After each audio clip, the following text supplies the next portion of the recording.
Good morning, everybody. Happy Saturday.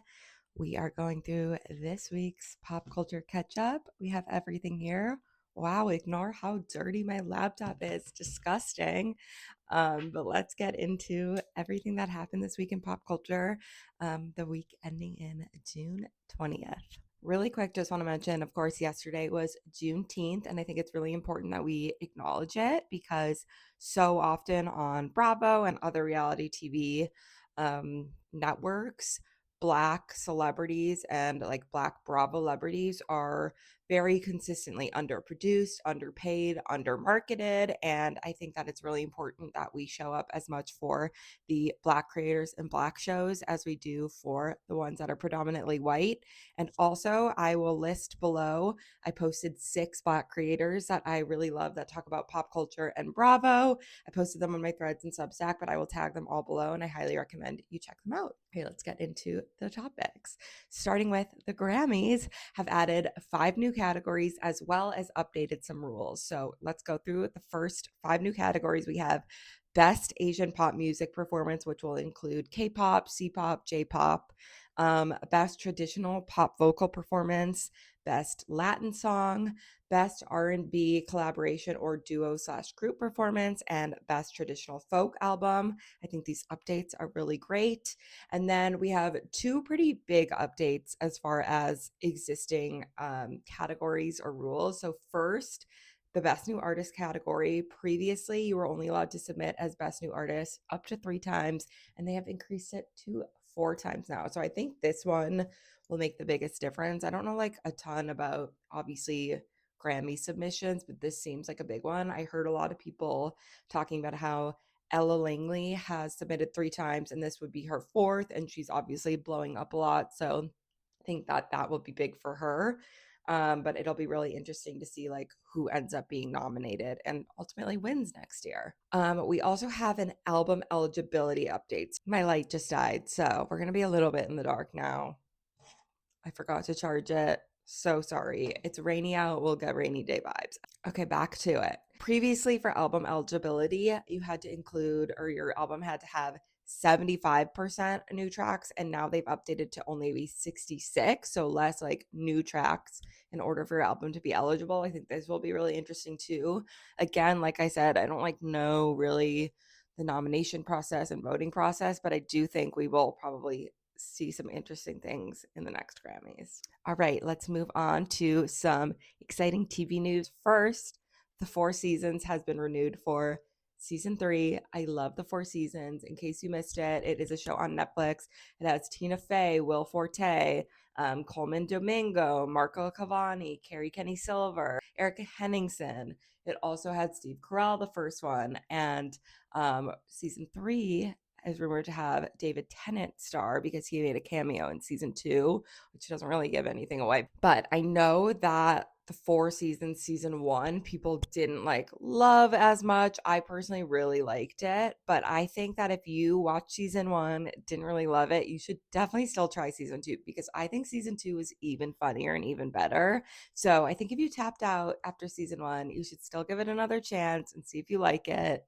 It was great. Personally, I'm really excited for this group to be back together. I'll watch about just about anything with most of these people. Tina Fey is so funny. Will Forte, Coleman Domingo, Steve Carell. There are just like so many good people. So really into it. In other TV news, we have some reality TV news.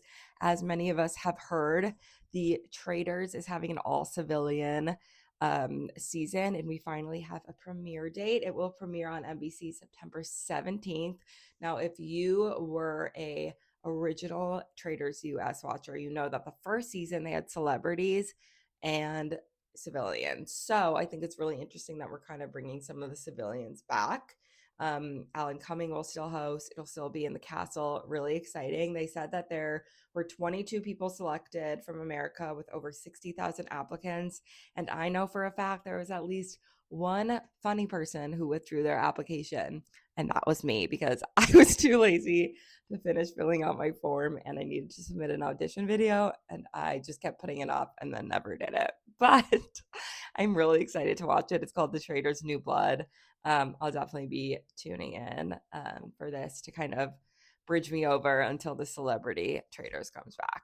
Our last little big piece of TV news is that Love Island USA will host its Casa Amor 2-hour special on Monday, June 22nd, in a couple days. If you're watching this when it's live, in movie theaters. So if you're a big reality TV or Bravo person, you know that Bravo hosted Summer House, a part one Summer House reunion in theaters also, and it was a really big hit. So I'm guessing Peacock, who's part of like the NBC universe with Bravo, saw the success and said, we're going to do that too. So there are, I believe, 20 or somewhere around 20 different markets like Chicago, New York, Los Angeles that are hosting this. You can buy tickets. I think it like includes admission and like concessions, which is really fun.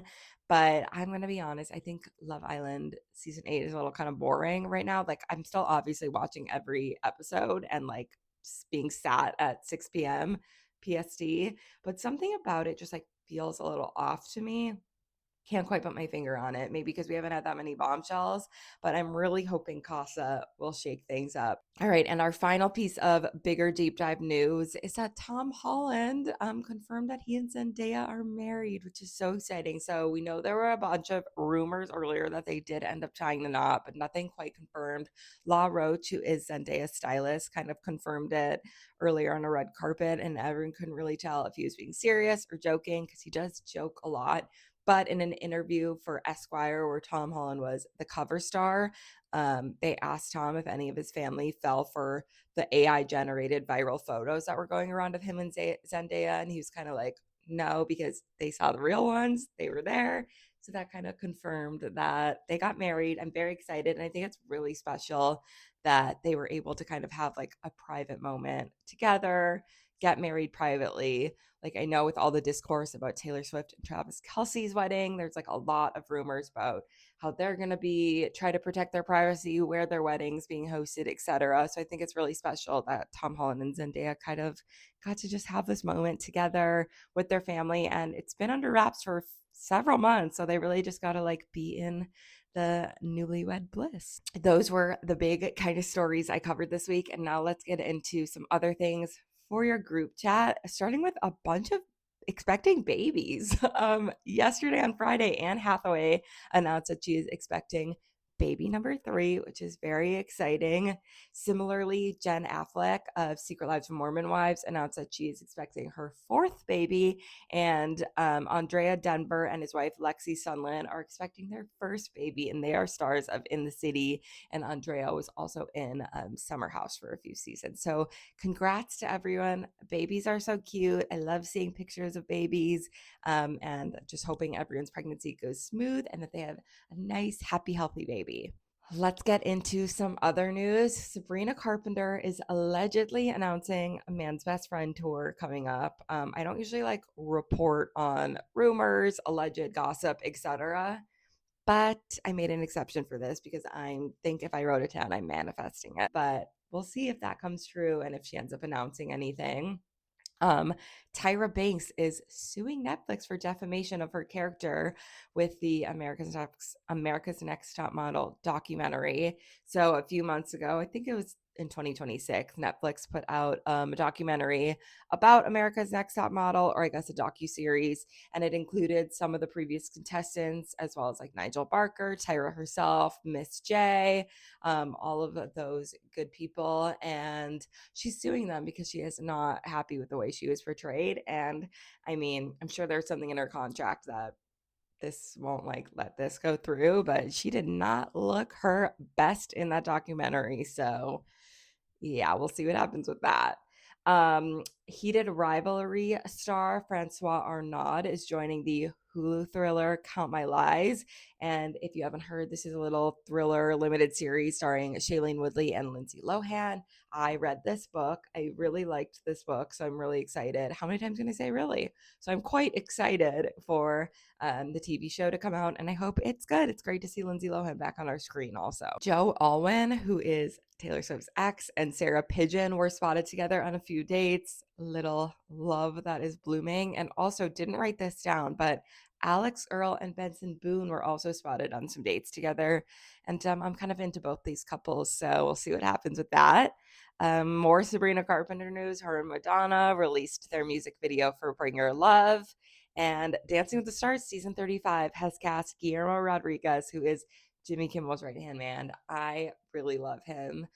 Guillermo's so cute on the show, and he just seems like such a great guy. So I'm really hoping he'll pull through. Personally loved Andy Richter last season, so hoping Guillermo can fill that People's Princess kind of position for this season of Dancing with the Stars. Westa Wilson confirmed that he will not be returning to Summer House. Perhaps Bravo said he could make some cameos.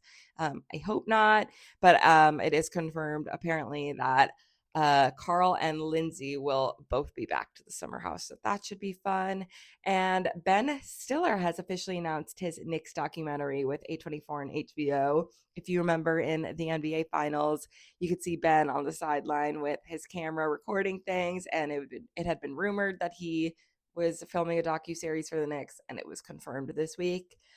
Finally, in some very sad news, Devay Chase, I hope I'm pronouncing her name right.